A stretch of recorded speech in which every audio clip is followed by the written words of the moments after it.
What's up, guys? I wanted to have a little opportunity here to talk about some of the stuff that I've been dealing with in my programming and some tips that have really helped me.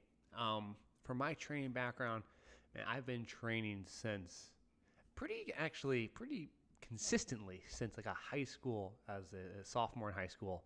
I was thankfully, lucky enough to have a friend who had a father who I think we actually did a 531 Jim Windler program. I actually did DeFranco's West Side for Skinny Bastards, and I had a bunch of programs, and then I went to college, and we kind of had some programming there for the basketball team. Again, that was organized specifically for that setting, and then once I obviously finished my basketball career, use that term loosely, I got really much more serious about lifting and training and learning the ins and outs, tried lots of different programs. But long story short, the point of all that is that when doing all these kind of different self-experiments, you start to come across common themes between good programs and, well, bad programs. And honestly, none of the programs are really bad. It's more about how you perform the program. And that's ultimately what I'm trying to get at here, is that when we train, it's so easy to try and judge your progress based on your expectations of what you think progress should be. And what I mean by that is a lot of times we will join a new program, start a new exercise training regime, and we will see quick gains. Maybe because it's movements you haven't done, maybe because it's slightly different, but more times than not, you'll see some progress off the bat. And then what happens is you want to forever see that progress go up in a linear fashion, and we kind of set our expectations in a way that aren't realistic. So we go, okay, cool, we made, some jumps in the first 4 weeks of this program. I hope to make these jumps even quicker. So that's kind of option one. We kind of set our new goalpost standard to, we expect to see big gains every 4 weeks. And as we know, this isn't going to be how it works. Training common sense tells us this, and so does basic physiology. But we think that way. And so what happens is, myself particularly, is that I will train, and then if I don't see those same gains, I will look at something going on. Am I not eating enough? Am I not training hard enough? Which probably isn't the case.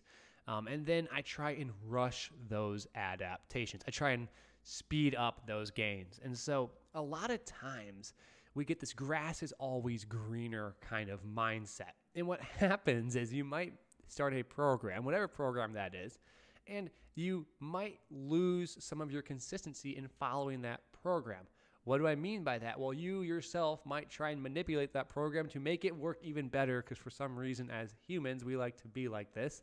And instead of trusting the process, we go, well, that 90% 1RM day was tough and I really enjoyed it, and I felt like I made a lot of gains, so let's just keep lifting heavy and heavy and heavy. I think Joe DeFranco has talked about this quite a bit, about how people get so caught up in trying to be in that constantly testing mindset. How can I push myself faster and faster, but not actually seeing better results? And so you kind of get this grass is greener situation where then you have, stalled progress. So it kind of goes up, you make progress, then you stall, and then you change programs. You have new programs, so you're more consistent, and then you stall, and you new program, and you kind of don't make that much progress at the end of the day.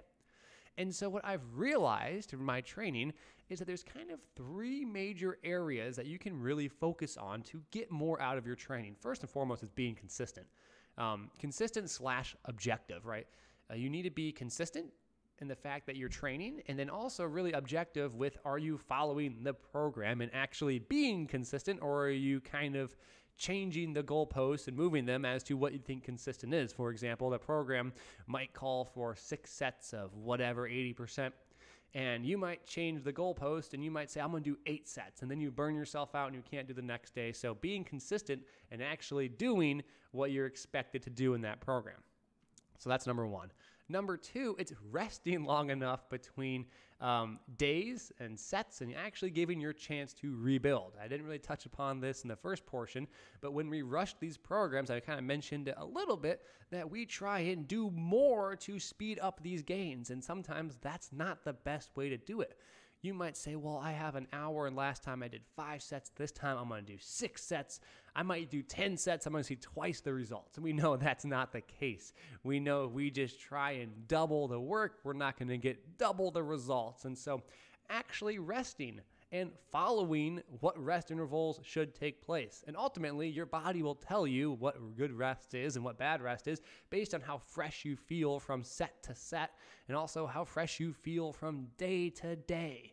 And then the third thing is that in all good programs, for the most part, there has to be some level of intensity. Intensity not in terms of how much am I sweating, especially for strength gains. We're talking about intensity in terms of percentage of 1RM.